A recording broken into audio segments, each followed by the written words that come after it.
Bien, pues mire, me da mucho gusto estar aquí porque en esta semana ha sido una semana de mucho trabajo. Por lo general, trabajar en una escuela es una aventura impresionante cada día, porque trabajas con muchas personas y al haber diferentes personas te demandan muchísimas cosas. Entonces tienes padres de familia, alumnos, compañeros de trabajo y se convierte en una demanda cotidiana de mucho intercambio interpersonal, de frustraciones, felicidades, tragedias, triunfos, derrotas, todos los días. Pero particularmente esta semana ha habido mucho más trabajo de lo normal. Ha ocupado y ocupó muchas horas de mi tiempo tratando de resolver una serie de situaciones. Y luego en medio de eso me preguntan que si tengo la disposición este domingo de venir a darles y compartirles una palabra. Y entonces pasaba el día y pasaba otro y yo no tenía oportunidad de sentarme con Dios y con la palabra y estar ahí para tener para ustedes este mensaje. Y yo decía, óyeme, ya llegó jueves, óyeme, ya llegó el viernes y yo todavía no tengo una palabra, no tengo todavía una predicación para compartirles a mis amigos de la familia Amistad. Y me preocupaba porque en medio de eso tenía yo una situación que resolver con unos hijitos que tengo en la casa, porque mis hijos humanos ya prácticamente huyeron, pero tengo dos perritos que demandaban mis acciones.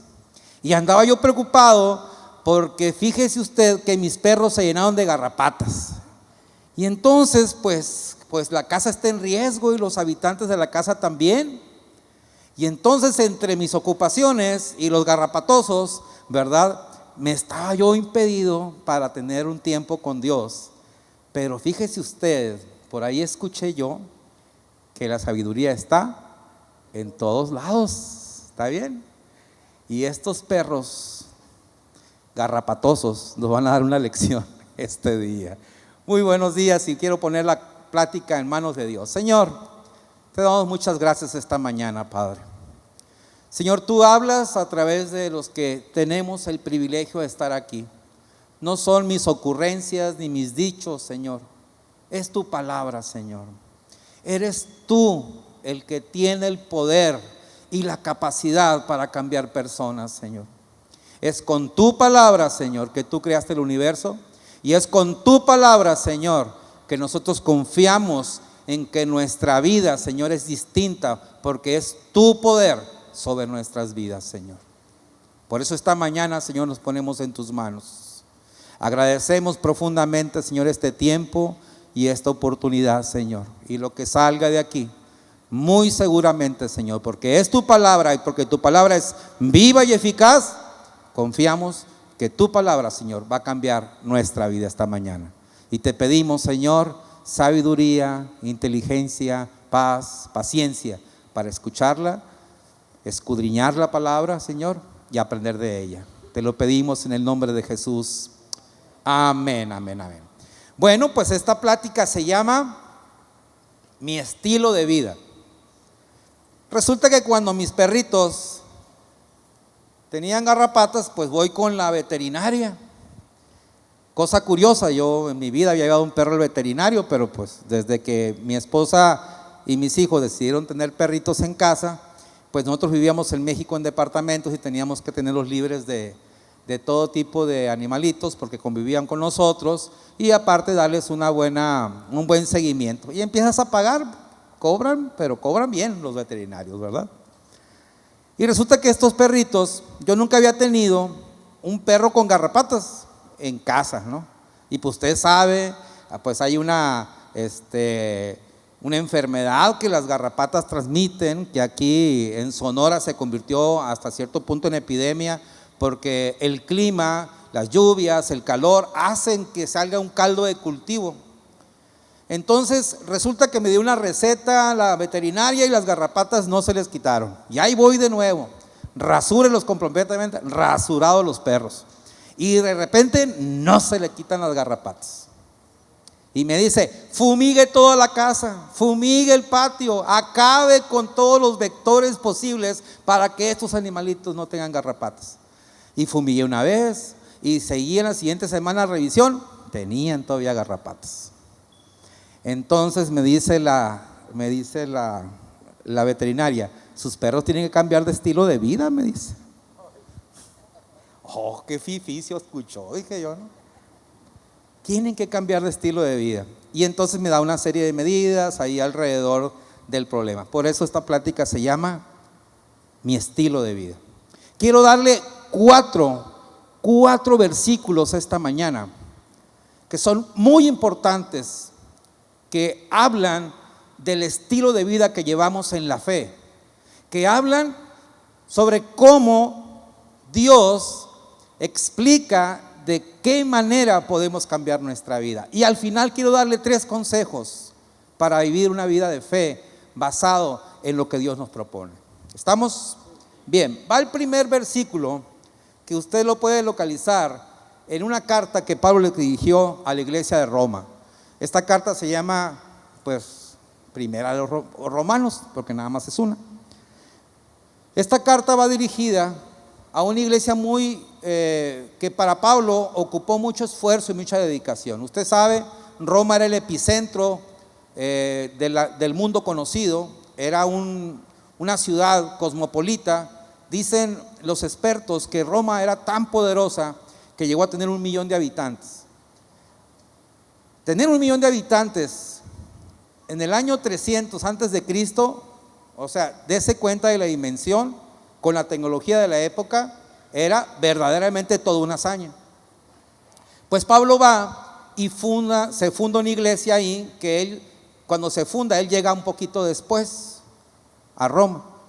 Obviamente en Roma había una serie de dificultades, y una de las dificultades más complicadas era el estilo de vida de los romanos, la manera en cómo concebían el mundo, la manera en cómo veían ellos su relación con Dios o con esos dioses, su estilo de vida con respecto al matrimonio, su estilo de vida con respecto a otro tipo de cosas que tenían una incidencia muy grande en la manera en cómo se llevaban. Y entonces Pablo, en el capítulo número 12, versículo 2, dice lo siguiente: no se amolden al mundo actual, les dice Pablo, sino sean transformados mediante la renovación de su mente. Así podrán comprobar cuál es la voluntad de Dios, que es buena, agradable y perfecta. Pablo está atacando frontalmente un problema sobre la situación de cómo nos dirigimos en la vida. Este versículo, en este capítulo, particularmente habla muy de cerca de lo que yo hago hoy día. Si usted se fija, el estilo de vida actual, la manera en cómo concebimos el mundo, la manera en cómo nos vestimos, la manera en cómo trabajamos, representa una historia cultural detrás de nosotros. Hay un libro que yo leí por cuestiones de mi escuela, se llama Las desigualdades económicas en América Latina. Es un escritor muy bueno que se llama Carlos Muñoz Izquierdo, pero es un libro de compilación y estadística, y habla sobre la situación económica y la desigualdad que hay en el continente. Usted sabe, México es un país muy grande, pero también muy rico, pero muy desigual. Poquitas personas tienen mucho dinero y la mayoría tienen poco dinero. Se llama desigualdad. Aunque generamos riqueza, esta no está bien distribuida, que ese es el debate central de las políticas públicas actualmente. ¿Cómo desarrollamos la igualdad o la redistribución de la riqueza, le llaman? El estilo de vida que tenemos nosotros es un estilo de vida que procuramos que haya esa igualdad, pero no se ha logrado. Al contrario, parece que la brecha se ha abierto mucho más. Un pequeño porcentaje detentando prácticamente toda la economía y la mayoría con un ingreso básico. Y una de las cosas que aborda Carlos Muñoz, dice, es muy sencillo, dice, el problema es cómo, en qué momento nacemos y con qué escala nacemos. Y es interesante porque él dice, hay quienes nacen más 5, y hay quienes nacen menos 3, menos 4, menos 2 y menos 1 o 0. Y está bien interesante porque dice, hay quienes nacen con ventajas comparativas en un hogar, con muchas cosas a favor, y hay quienes nacen con cosas en contra. Y entonces cuando inicias una carrera, hay quien empieza en el kilómetro 0, hay quien empieza en el kilómetro 3 y hay quien empieza menos 5. ¿Qué significa esto?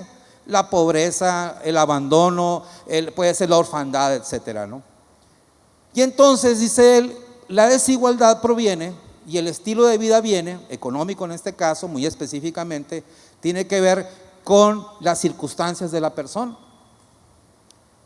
Cuando Pablo aborda este asunto, había un problema porque la gente tenía un cuerpo de creencias que era la mayor dificultad para abordar en plenitud la fe que Pablo les estaba planteando. Pablo estaba llevando una buena nueva, pero la mentalidad del romano de esa época no aceptaba ese cambio. Por eso Pablo les dice, tienen que ser, primero dice, no se amolden al mundo actual. Ahorita nuestros estilos de vida se están adoptando cosas que desde el punto de vista de fe son inaceptables. ¿Está bien? Ahorita hay un debate para legalizar las drogas, por ejemplo. Y hay muchas personas que se están amoldando a esa situación, diciendo que efectivamente la legalización de las drogas va a acabar con las drogas. O legalizando el aborto se acaban muchos crímenes. Y entonces nos estamos empezando a moldar a una serie de circunstancias. No quiero ahorita abrir ningún debate ni nada, les explico nada más el tipo de cosas con el que estamos enfrentando. De hecho, se estaba abriendo un debate en las redes sociales porque la primera persona que se casó en la Ciudad de México con las reglas nuevas de que se podían casar hombre con hombre y mujer con mujer, resulta que ya se divorciaron, ¿verdad? Pelearon y lucharon para casarse, para ser iguales, y resulta que ya se divorciaron, ¿verdad? ¿Qué pasa con esto de no amoldarse? El amoldarse implica que nosotros no podemos adoptar y sumar a nuestra vida un estilo que va en contra de lo que Dios nos está hablando, que Dios nos está tocando. Y una de las cosas que Pablo nos pide en esta parte de Romanos es que seamos transformados. ¿Por qué? Porque el principal problema para impedir un cambio es precisamente mi posición mental, lo que yo creo y lo que yo pienso.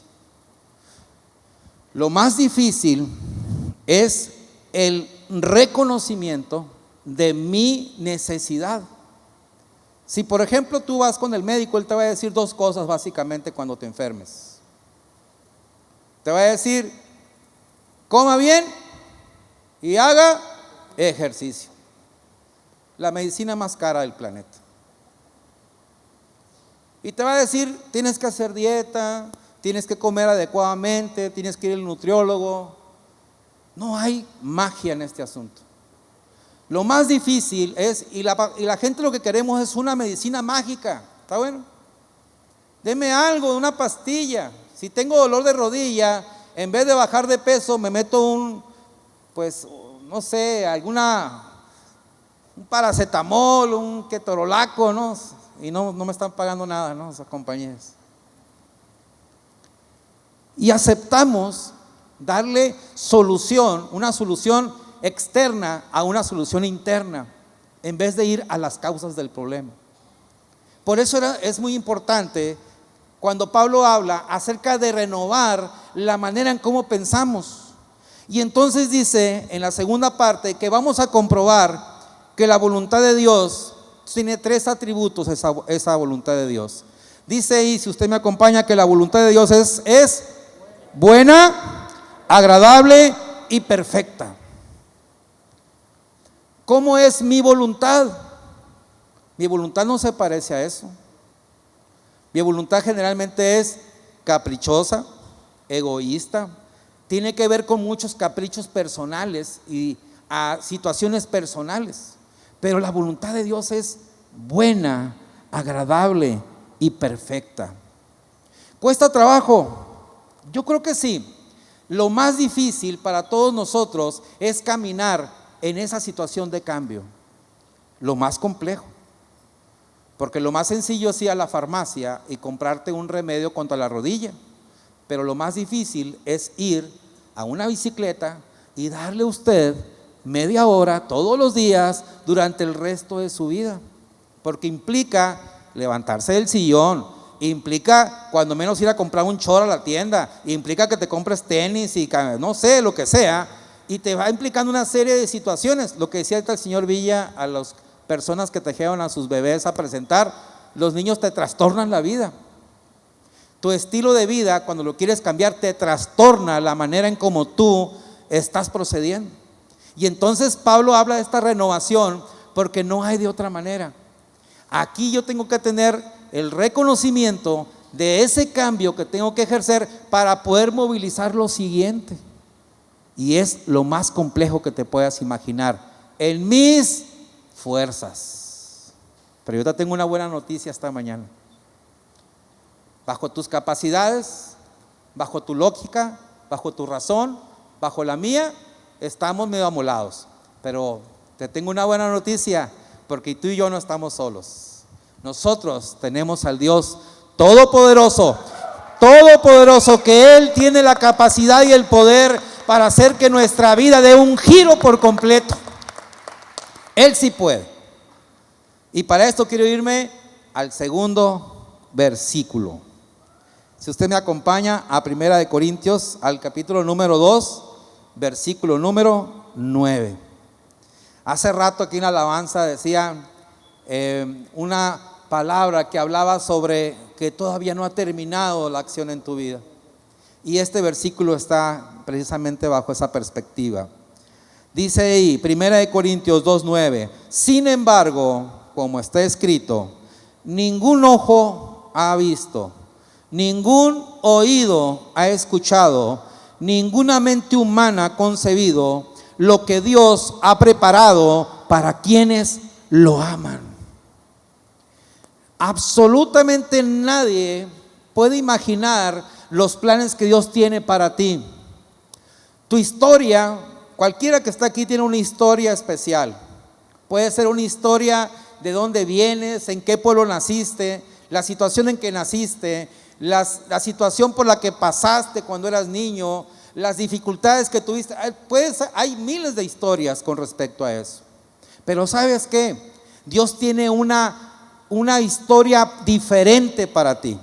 Si la situación tuya, que es de enfermedad, o puede ser de divorcio, o puede ser de quiebra, o puede ser de deshonra, eso no lo que ocurrió. Dios dice, ese no es mi plan para ti. Mi plan para ti es que nadie, absolutamente nadie, tiene de ninguna manera una determinación para decirte todas las cosas maravillosas que tengo guardadas para ti. Porque Dios nos ama, queridos amigos. Tiene un amor profundo por todos nosotros. Tiene un gran amor tan grande que entregó a su Hijo único para que todos los que estamos aquí en el año 2019 podamos proclamar su gloria y nuestra seguridad y certeza que la sangre preciosa que se derramó en el Calvario hoy día, todavía en el 2019, sigue vigente, y nosotros podemos levantar las manos y agradecer a Dios, porque Dios sí puede cambiar nuestra historia.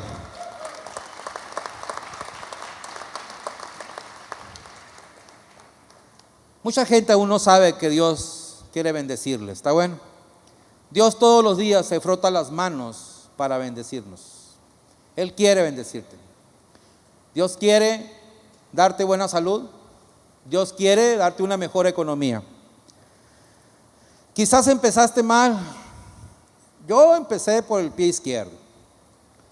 Durante muchos años pensé que llevaba un estilo de vida que según yo muy bueno, desde mi perspectiva.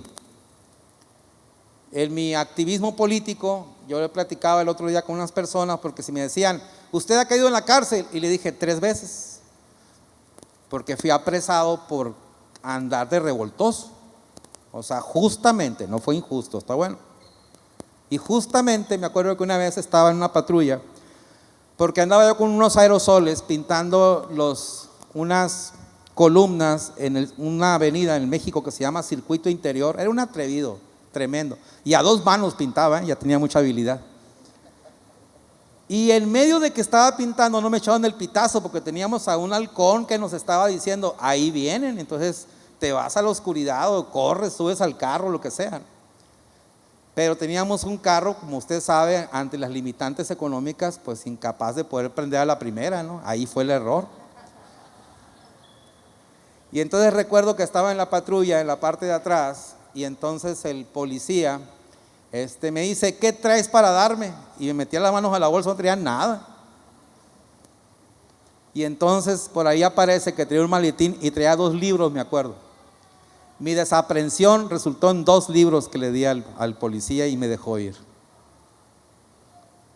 Un estilo de vida muy arriesgado. Pero el plan que Dios tenía para mí no era un plan de vergüenza, está bueno. El plan que Dios tenía para mí, que en ese momento yo no conocía, era completamente diferente. Pero para mí, en ese momento, pensaba que mi estilo de vida ese era. Que mi manera de actuar, pensaba yo que ese era mi estilo de vida. Pero dice aquí que no lo conocía, que yo no lo había escuchado, mi mente no lo había concebido, porque Dios me había preparado algo especial.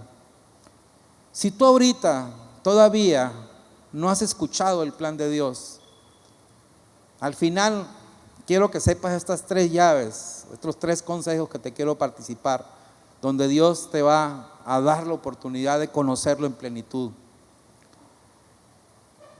Nuestra mente tiene que ser completamente renovada en la manera en cómo pensamos. Hemos aprendido a vivir en un estilo de vida en el que aprendemos o adoptamos una manera de ver las cosas. Les platicaba yo en una clase a las personas que vienen a la oración, les decía que para un norteamericano es muy común hablar de ganar. Para un norteamericano es muy común decir que son los campeones. Para un norteamericano es muy fácil decir que ellos son el mejor país del mundo. Pero para un mexicano es muy difícil decirlo, es muy difícil. Porque la concepción que tienes de lo que es México es que no te sientes con la autoridad para decir que es el mejor país del mundo. Que lo que tenemos no es lo mejor del mundo. Y tampoco puedes decir que eres campeón, porque si revisas las medallas olímpicas, los campeonatos de fútbol, si revisas los premios Nobel, pues no somos los campeones. Pero un norteamericano no tiene ningún problema. Los romanos tenían un problema, eran los más arrogantes y los más seguros del planeta, porque eran los que tenían el poder político. Para nosotros en nuestra visión, tenemos que romper con muchos problemas mentales que tenemos acerca de lo que es ser campeón, porque Cristo vino para darnos vida y para darnos vida en abundancia. No vino a dejarnos a medias. Y tenemos que recordarnos todos los días, porque los planes que Dios nos tiene son planes que van mucho más allá de lo que yo tengo pensado. Si tú tenías pensado llegar a Bahía de Quino de vacaciones, Dios dice, te quiero llevar a Acapulco. Si tú tienes pensado ir a Acapulco, Dios dice, te voy a llevar a Europa. Los planes de nosotros son buenos, los planes de Dios son perfectos. Si tú tienes pensado que tu hijo medio viniera a Amistad Cristiana, Dios no tiene pensado que medio venga a Amistad Cristiana.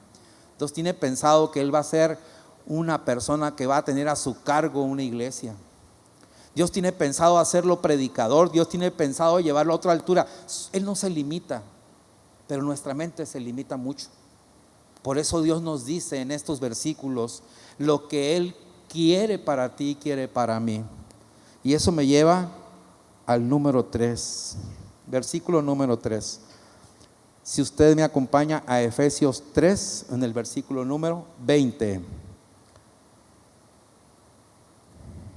Dice así: al que puede hacer muchísimo más que todo lo que podamos imaginarnos o pedir por el poder que obra eficazmente en nosotros. Lo voy a leer de nuevo. Efesios 3:20. Al que puede hacer muchísimo más que todo lo que podamos imaginarnos o pedir por el poder que obra eficazmente en nosotros. Dios nos ha dado poder y autoridad, pero a veces no nos las creemos. Platicaba yo con un profesor el otro día acerca de creerse en la autoridad. Acuérdense que Pablo una vez habla con Timoteo y le decía que nadie te juzgue por ser tan joven. A veces no nos creemos la autoridad con los hijos. Nos da miedo el ejercicio de la autoridad, porque qué tal si se quiere ir de la casa. A veces nos da miedo ejercer la autoridad inclusive con el propio empleado, porque no sea que se vaya a enojar. A veces que nos da miedo la autoridad con nuestra esposa o nuestra esposa la autoridad que tiene sobre nosotros. Siempre estamos con miedo. Y dice que Dios nos ha dado autoridad, nos ha dado poder. Ese poder que nos ha dado de que Él nos ha llamado a ser luz y sal de la tierra, con la certeza y de seguridad que caminamos conforme a sus palabras. Pero caminamos con muchos temores en la vida, pero Dios quiere romper completamente cualquier situación de temor en nuestro corazón. Y te quiere decir cada día, y me dice a mí cada día: Dios, hijo mío, quiero que sepas que es para ti que he creado este mundo, para que tú te desarrolles. Hay al inicio de la Biblia dice que hay un mandato de Dios para nosotros como herederos de esta tierra. Me la sé en versión antigua. Dice: creced, multiplicaos, henchid la tierra, sojuzgadla, sometedla. Nos ha dado autoridad para que esta tierra que Él nos hizo para que viviéramos estuviera bajo nuestra tutela, que estuviera bajo nuestra capacidad, porque es autoridad y poder. Dos elementos aquí en Efesios 3:20. Difícilmente podemos cambiar algo cuando nuestra mente no está renovada. Podemos venir aquí en amistad 20 años, pero si nuestra mente aún no cambia, podemos venir cada domingo y aceptar, hacer muchas cosas, porque es fácil aceptar rutinas, ¿está bueno? Es bien sencillo levantarse el domingo, pero renovar nuestra mente es más complicado. Pero Dios no quiere que tú y yo estemos pasando por tribulaciones. Dios no quiere verte derrotado. Dios no quiere verte en una situación en la que tú estás aceptando vivir a medio camino. Dios tiene planes maravillosos y lo está externando y están ahí. Ahora, también nos ha dado la decisión de nuestra vida. Le comentaba a una persona hace rato acerca de que para mí lo más complicado por el sobrepeso y el gimnasio era cambiar de ciertos hábitos. Hoy honrosamente le digo, porque es una lucha cotidiana, que ya cumplí más de un año yendo al gimnasio.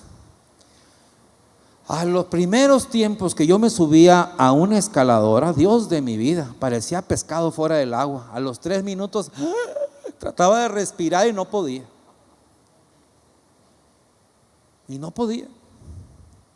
Estar aquí parados 1 hora cantando y bailando, ya como a los 30 minutos sentía un hormigueo en los pies, con ganas de sentarme, pero qué vergüenza para los demás. Usted me está viendo, por respeto a usted, pero estaba bien cansado, sí.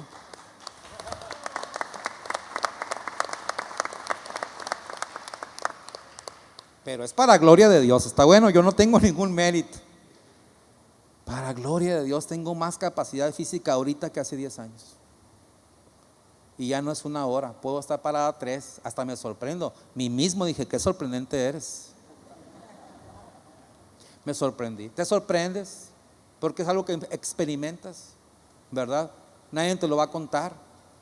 Pues ahora llevo, para gloria de Dios, no para mí, ¿está bueno? 40 minutos en esa escaladora y puedo seguir platicando con mi esposa y hasta chistes y demás a un ladito. Y Trata de platicar cuando te falta el aire, verás. Ahí te quiero ver. Te desmayas, caes ahí tirado. Es para gloria de Dios. Solamente para gloria de Dios, ¿sí? De verdad que sí. Me falta mucho, mire, muchísimo. Pero creo que el caminito ya está sembrado. Muy bien, último versículo que le quiero participar. Si me acompaña ya al mismo libro de Efesios, al capítulo 4, al versículo 22. Y esto me encanta porque Pablo habla en el pasado, y eso me gusta a mí porque es una fe profunda. Y dice lo siguiente: con respecto a la vida que antes llevaban, se les enseñó que debían quitarse el ropaje de la vieja naturaleza, la cual está corrompida por los deseos engañosos. Ser renovados en la actitud de su mente y ponerse el ropaje de la nueva naturaleza, creada a imagen de Dios, en verdadera justicia y santidad. Efesios 4, 22 al 24. Con respecto a la vida que antes llevaban, ya no la llevamos, mi querido amigo. ¿Por mis méritos? ¿Por mis capacidades? No. Es por el regalo de gracia de su Hijo Jesucristo. Es una fe profunda. En el momento en que yo dije que aceptaba a Cristo como mi Señor y Salvador, ¿qué cree que pasó con el viejo ropaje? Se cayó. Y hay una nueva ropa, una nueva investidura, hay un nuevo estilo de vida para mí que Dios me ha regalado por la gracia de su Hijo Jesucristo.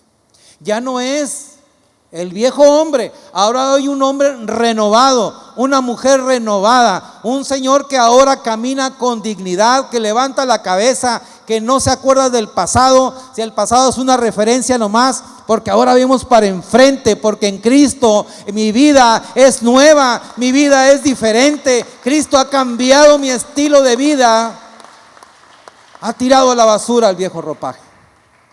Esto es lo que está diciendo Pablo. Y no es porque no metamos la pata, ¿está bien? Y no es porque no nos equivoquemos. Pero ahora soy consciente de que ese viejo ropaje ha desaparecido en mi vida y que Cristo ahora, ¿verdad?, me da esa oportunidad de ser un hombre completamente nuevo, una mujer completamente nueva. ¿Por qué? Porque es Él el que obra en mí. Y esta obra ahí va caminando, ¿está bien? No empezamos bien, como dice Muñoz Izquierdo, a lo mejor empezamos -5, pero el que hace la igualdad no es el gobierno ni la economía, la igualdad la hace Cristo, ¿sí? Por eso mi confianza está ahí.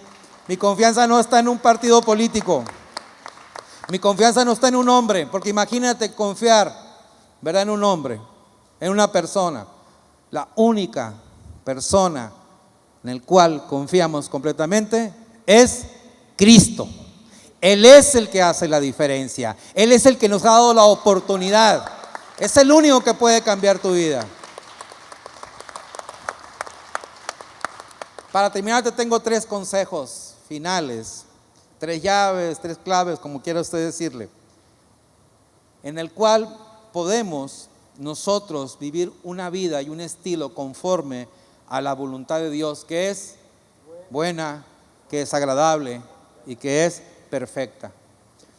Consejo número 1. Número 1. Tenemos que tener una disciplina esencial en la oración. Tenemos que orar. No hay manera, tiene que ser una disciplina. ¿Está bien? No es un asunto de gustos, no es que si tengo tiempo. Mire, en este asunto de ir al gimnasio, ir a hacer ejercicio, yo recuerdo muy bien que existen excelentes razones para no ir. Tienes muchas invitaciones a dar la vuelta. Hay muchas obras de teatro en la ciudad. Hay muchas películas por estrenarse. Hay muchas invitaciones a una carne asada. Si quieren invitarme, no está vedado. Si por ahí está pensando alguien a hacer carne asada, soy muy bueno para catar tacos cuando usted quiere invitarme.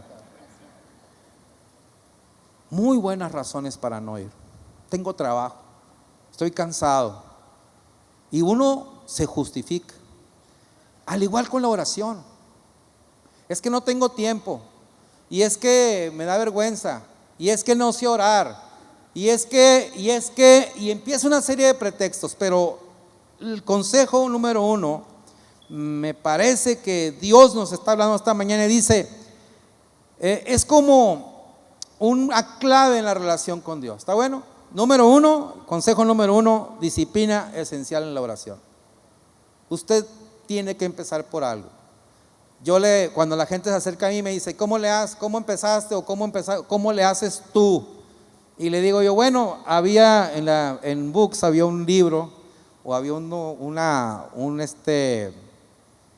una estrategia, le digo, que se utilizó un buen tiempo, y eso me dio a mí un caminito para estudiar la palabra de Dios, que era tener algo sistemático donde pudieras escribir y hacer notas. Yo soy maestro académico y entonces como que eso te va estructurando mentalmente. Luego ya tomas un estilo. Es como cuando vas al gimnasio y le dices al entrenador, hazme una rutina. Y él te hace una rutina y dice, súbete aquí, y luego te subes acá, y luego te subes acá, y luego te subes acá, y luego te cobra, ¿no? Obviamente. Gratis, ¿no? Y después haces tu propia rutina. ¿Está bien? Pero al principio, si tienes dudas, te haces una rutina. Entonces, número 1, la oración. Número 2, tienes que estudiar la Biblia. ¿Está bueno? 1 es la oración, ¿está bien? ¿Qué es orar? Pues yo intercedo, oro por mí, oro por mi casa, oro por mis hijos, oro por muchas cosas. ¿Está bien? Pero la segunda es verdaderamente estudiar la Biblia, ¿Usted tiene problemas para estudiar la Biblia? Véngase a la oración todos los días. Es un estudio bíblico sistemático, compartido, un grupo de personas que se pone muy padre porque hay una participación colectiva. Si no tiene tiempo, pues va a tener que trabajar más duro en la parte individual. Pero estudiar la palabra es estudiar un versículo, darle vuelta por aquí y darle vuelta por allá, y salen un chorro de cosas que a veces no avanza uno. Pero está muy padre el estudio. Entonces, número 2, haga el estudio de la Biblia, escudriñando la Escritura, sacándole, masticándole, dándole vuelta una y otra.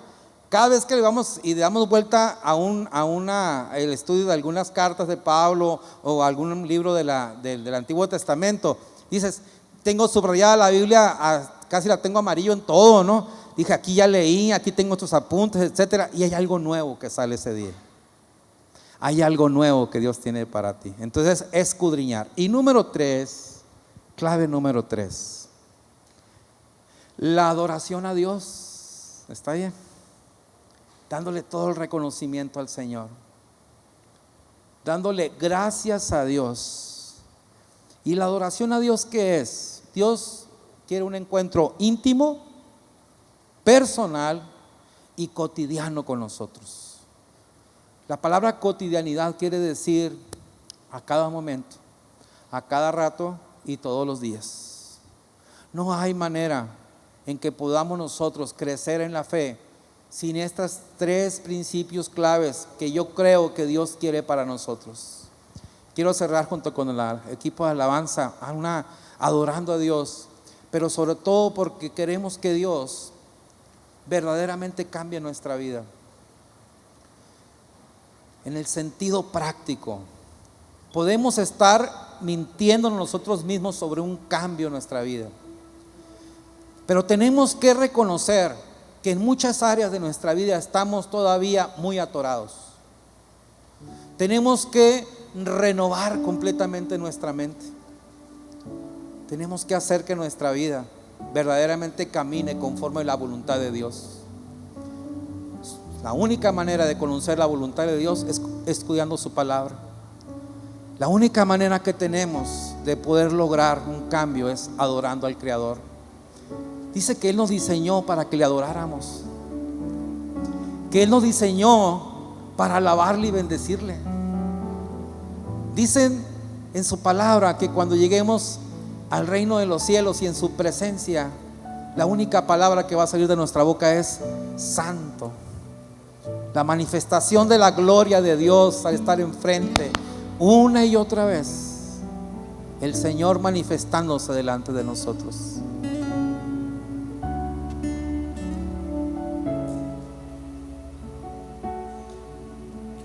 Renuévame, Si gusta ponerse de pie, Señor, hágalo con todo su corazón.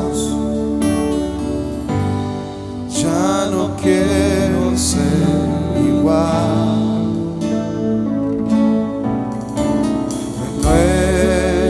Renuévame, Señor Jesús.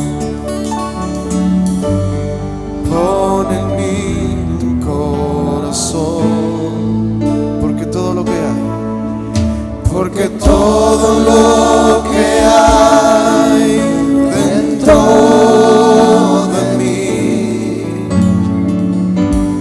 necesita ser cambiado, Señor, porque todo lo que hay dentro de mi corazón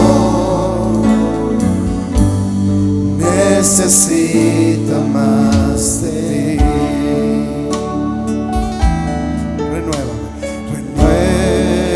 Renuévame, Señor Jesús. Ya no quiero ser igual.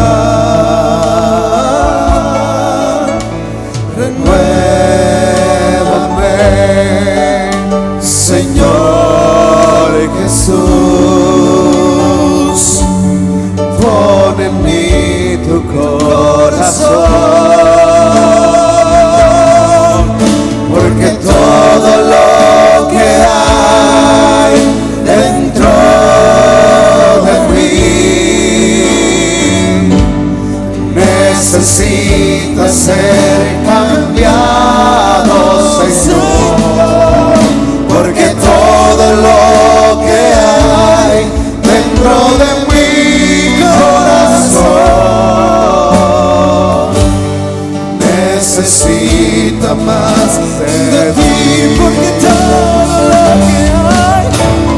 todo lo que hay dentro de mí necesita ser cambiado, Señor, porque todo lo que hay dentro de mi corazón necesita más de ti.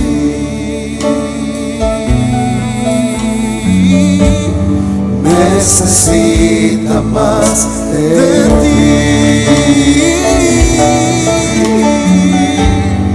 Necesita más de ti. Aleluya, Rey.